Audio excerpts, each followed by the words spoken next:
ये कि भारत से तुम्हारी जंग तो होगी, उसकी जंगी तैयारियां मुकम्मल हैं, आज हो, कल हो, एक हफ्ते के बाद हो, लेकिन हमारी किताबों में सईदी रसूलुल्लाह की अहादीस और बिशारतों में इसी जंग को ग़ज़वा हिंद कहा गया है। अब पाकिस्तानी कौम को शौरी तौर पर, नज़रियाती तौर पर, रूहानी तौर पर ग़ज़वा हिंद की तैयारी करनी है। तो हम पाकिस्तानियों के पास ये उज़्र नहीं है कि हमारे पास हथियार नहीं है, मईशत कमज़ोर है, हमारे पास ताकत नहीं है, हम भारत से कैसे मुकाबला करेंगे, ये उज़्र हम नहीं दे सकते। खालिद साहब ने ये कहा है कि भाई वो इंडिया जो है वो जैसे जैसे दिन आगे जाते जा रहे हैं, वक्त आगे बढ़े, वैसे वैसे हमले का खतरा बढ़ता चला जा रहा है। तो आइए सब मिलकर दुआ करते हैं अल्लाह से कि इंडिया हमला ना करे। कंट्रीज रोकने की कोशिश कर तो रही हैं, लेकिन देखिए क्या होता है भाई, वो सही कह रहे हैं, जानमाज बैठ जाएं आप, जानमाज बिछा के और दुआएं शुरू कर दें। वो जैसे क्रिकेट में होती है ना दुआएं कि कौन जीतेगा, पाकिस्तान जीत जाए, पाकिस्तान जीत जाए, इसमें दुआएं करें कि भारत हमला ना करे, भारत हमला ना करे। भारत की जो आर्म फोर्सेस है वो इंतहाई प्रोफेशनल आर्म फोर्सेस है और वो हैंडल करना जानते हैं। इसलिए उन्होंने कहा कि भाई आप अपने काम को करना बेहतर जानते हैं, जैसे आप काम करेंगे आपको खुली छूट है। अब पाकिस्तान के अवाम के इंटरेस्ट में है कि उनकी ये जो घटिया आर्मी है उनकी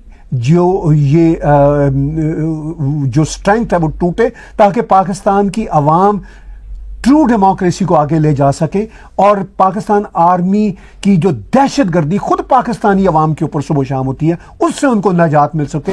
इसमें एयर चीफ मार्शल को मेरा ख्याल है कि शायद ये तासुर देने की कोशिश की गई है कि आपने घबराना नहीं है, आपका दोस्त आपके साथ कंधे से कंधा मिलाकर खड़ा है। इसका मतलब ये है कि पाकिस्तान के एयर चीफ का जो दौरा होने जा रहा है चीन का, इस दौरे में मुमकिन तौर पर पाकिस्तान चीन से नए फौजी साजो सामान की खरीदारी के मुआहदे कर सकता है। अगर जंग छिड़ जाती है तो यकीन कर लो कि अल्लाह ने जन्नत तलवारों के साए में रखी है। तो भाई मुसलमानों को तो जन्नत में जाने का मेरा ख्याल है वैसे ही बहुत शौक है, तो ये तो शॉर्टकट रास्ता होगा हमारे लिए। अल जिहादु मुख्तसरु तरीक़िल जन्ना, नबी सल्लल्लाहु अलैहि वसल्लम ने फरमाया जिहाद जन्नत में जाने का मुख्तसर तरीन शॉर्टकट रास्ता है। और ग़ज़वा हिंद की शुरुआत है।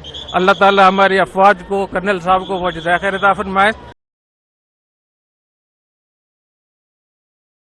दोस्तों, पहलगाम हमले के बाद भारत और पाकिस्तान में तनाव जारी है, युद्ध के बादल मंडरा रहे हैं। भारत ने पाकिस्तान के खिलाफ बड़े एक्शन की तैयारी कर ली है और पाकिस्तान में निरंतर ये कयास लगाए जा रहे हैं भारत हमला कब करेगा। ऊपर से तो पाकिस्तान बड़ी बड़ी डींगे हाँक रहा है, न्यूक्लियर वॉर की धमकी दे रहा है, लेकिन उसे पता है कि अगर भारत ने हमला किया तो फिर वो उसको झेल नहीं पाएगा। भारत और पाकिस्तान के बीच अभी तक 4 जंगें हुई हैं और चारों ही जंगों में पाकिस्तान को पराजय का सामना करना पड़ा है। पाकिस्तानी सैन्य नेताओं का मानना है कि भारत के साथ एक और संघर्ष पाकिस्तान की सेना को नष्ट कर सकता है और पाकिस्तान को तबाह कर सकता है। हमले के बाद भारत ने पाकिस्तान के खिलाफ कई ऐलान किए, जैसे सिंधु जल संधि को निलंबित करना, अटारी लैंड ट्रांजिट पोस्ट को तत्काल बंद करने की कार्रवाई करना, पाकिस्तान से किसी प्रकार के आयात पर पाबंदी लगाना, पाकिस्तानी शिप को भारत के पोर्ट में नो एंट्री। अंदर ही अंदर इसको ये बात खाई जा रही है कि भारत पाकिस्तान का अगर युद्ध हो गया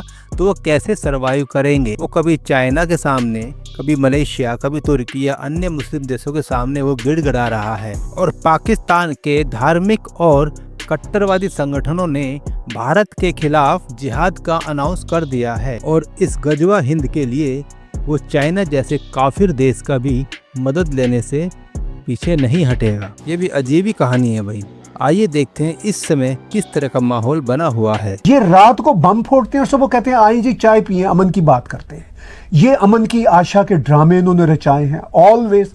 अब भारत के ऊपर ये बिल्कुल एक्सपोज हो चुके हैं, ना सिर्फ भारत के ऊपर, पूरी दुनिया के ऊपर ये एक्सपोज हो चुके हैं। अफगानिस्तान इनसे खुदा की पनाह मांगता है। तो मेरा नहीं ख्याल कि पाकिस्तान जो कुछ अब भारत कर रहा है और मजीद करेगा, पाकिस्तान उसको हैंडल कर सकता है या डील कर सकता है। पाकिस्तान जितनी मर्जी बढ़ के मारता फिरे, जितनी मर्जी सफाइयाँ देता फिरे। जो पाकिस्तान के हैकर्स हैं उन्होंने डेटा जो है वो स्टील करने की कोशिश की है और स्टील कर रहे हैं वो। इसमें hack systems to learn India's attack plan, काफ़ी इसके अंदर मैं देख रही थी कि क्या क्या बताया जा रहा है। इसके अंदर ये भी बताया गया कि یہ جاننے کی کوشش کی جا رہی ہے کہ انڈیا کب حملہ کرے گا.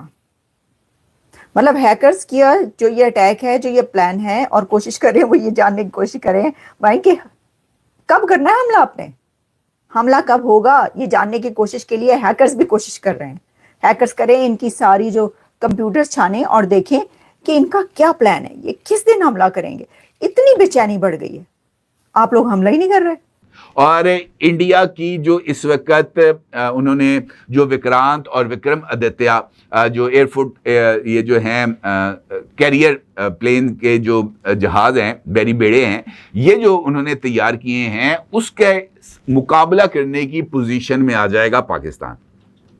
اب پاکستان کی یہ خواہش ہے کہ ایک جانب ان کی جو دفاعی ضروریات ہیں یہ فضائیہ کے حوالے سے وہ بڑی اہمیت کی حامل ہیں. دوسرا, پاکستان یہ چاہتا ہے اور یہ ایک خواب ہے پاک بحریہ کے لیے کہ وہ ایک ایئر کرافٹ کیریئر حاصل کرے, اور اس کے نتیجے میں جو پاکستان ہے وہ اپنی بحریہ میں کو بھارتی بحریہ سے مقابلہ کرنے کے قابل بنا سکے. اور مقابلہ تو اب بھی کر رہے ہیں, لیکن ایئر کرافٹ کیریئر کا مقابلہ ایئر کرافٹ کیریئر سے ہونے کے نتیجے میں جو دفاع کی ضروریات ہیں وہ بہت زیادہ اچھے طریقے سے پوری ہو سکتی ہیں. دوسری بات یہ کہ ہندوستان پاکستان پہ اس کا الزام لگا کر بہانہ بنا رہا ہے, تو اس موقع پہ ہمیں یہ چاہیے پاکستان ہندوستان کو کہ ایک تیسرے فریق پر ہم اعتماد کریں, اور تیسرا جو فریق ہے اس میں 3 ملک ہونے چاہیے. ایک ہندوستان کا ایک دوست ملک ہو جو ان کے نزدیک قابل اعتماد ہو, ایک پاکستان کا دوست ملک ہو, اور تیسرا مشترکہ دوست ہو. تو یہ تینوں ملک اس بات کی تحقیق کریں, اس سے پہلے کسی پر الزام لگانا درست نہیں ہے. کہ ہتھیاروں کا فرق کوئی معنی نہیں رکھتا ہے.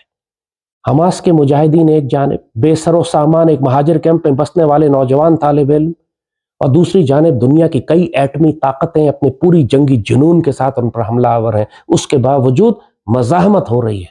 یہ پاکستان کے جرنیلوں نے اپنی کتابوں میں لکھا ہوا ہے. ساری جنگیں انہوں نے شروع کی اور منہ کی کھائی. شدید طور پر یہ ہارے ہیں. 71 کی جنگ میں ان کے 93,000 سولجرز پرزنرز آف وار بنے. کارگل میں یہ ہارے. جنگ یہ افورڈ نہیں کرتے, جنگ یہ لڑنا نہیں چاہتے چونکہ لڑ ہی نہیں سکتے. یہ تو جنگ مطلب جو بلوچ ریبلز ہیں ان کے ساتھ نہیں لڑ سکتے, یہ تو افغانستان کے ساتھ نہیں لڑ سکتے. یہ تو مطلب جتنا برا حال ان کا ہوا تھا 71 میں پوری دنیا کو پتہ ہے. لیکن چونکہ ان کو پتہ ہے ہم جنگ نہیں لڑ سکتے, یہ ٹیررزم کرتے ہیں چونکہ یہ ان کے پاس ایک پراکسی ہے. اور اس ٹیررزم کی وجہ سے پھر دنیا بیچ میں پڑ جاتی ہے. جب یہ جنگ ہونے لگتی ہے دنیا کہتی ہے جی کہ نہیں پلیز نہ لڑیں, 2 نیوکلیئر طاقتیں ہیں. اب یہ جو ایئر کرافٹ کیریئر ہے, آلدو کہ یہ بہت مہنگے پلان ہے, تقریباً $10 بلین کا ایک ایئر کرافٹ کیریئر ہے. چائنا کے پاس کچھ یوزڈ ایئر کرافٹ کیریئرز بھی موجود ہیں, اور شاید ممکنہ طور پر ایسے ہی کوئی ایک ڈیل چائنا کے ساتھ کی جا سکتی ہے. اب میں اپنی ایک انفارمیشن ایڈ آپ کے ساتھ کر رہا ہوں.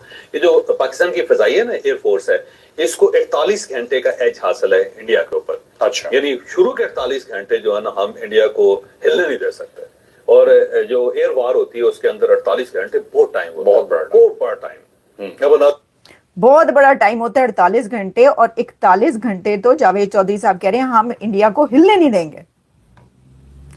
جب میں سوچنے لگ پڑی, میں نے کہا دیکھیں 4 جنگیں ہوئی ہیں, آپ نے کسی ایک میں بھی یہ والا فارمولا جو ہے یہ وہ نہیں کیا,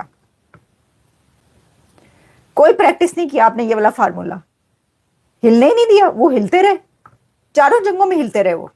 اب یہ آپ فارمولا اگر اپلائی کرتے تو آپ سوچیں 71 میں یہ ہوا ہوتا جو ہوا, آپ کا ملک ٹوٹنا تھا, نہیں ٹوٹنا تھا. تو اب پاکستان صفائیاں پیش کر رہا ہے جی کہ ایک جو ہے نیوٹرل قسم کی انکوائری کروا لیں. بھئی جو پہلے جو ٹیررس اٹیک انڈیا کے اندر ہوئے ہیں درجنوں اور کشمیر میں سینکڑوں, ان کی انکوائریز کا کیا بنا؟ مطلب امریکہ میں جو ممبئی ٹیرر اٹیک کا وہ پاکستانی ٹیررسٹ جو طواہر حسین رانا, امریکہ کی عدالت نے ثابت کیا کہ یہ ٹیررسٹ تھا اور پاکستانی ریاست کے کہنے پہ اس نے ٹیررزم کی, اور ابھی ریسنٹلی امریکہ نے اس کو بھارت کے حوالے کیا. لیکن وہ کہہ رہے ہیں یعنی 41 گھنٹے تک تو जैम कर देंगे हर चीज। ये जैमर्स तो आपको पता है ना, जैमर्स लग रहे हैं, लेकिन वो तो इंडिया की तरफ से लग रहे हैं, आप लोग कह रहे हैं। तो वो कह रहे हैं जैम कर देंगे, 41 घंटे हिलने नहीं देंगे, बाद में देखेंगे क्या होता है क्या नहीं। लोगों को ना सही इंफॉर्मेशन, सही नॉलेज देनी चाहिए। माना कि दोनों तरफ न्यूक्लियर पावर्स हैं, लेकिन आप जरा थोड़ा सा देख लें कि क्या दोनों में कितना कंपैरिजन है। कोई है कंपैरिजन जो आप इस तरह की बातें जो है वो लोगों तक पहुंचा रहे हैं। लेकिन वो कहते हैं कि जंग के दिनों में जो है ना वो करने के लिए पता नहीं क्या क्या कहा जाता है। नहीं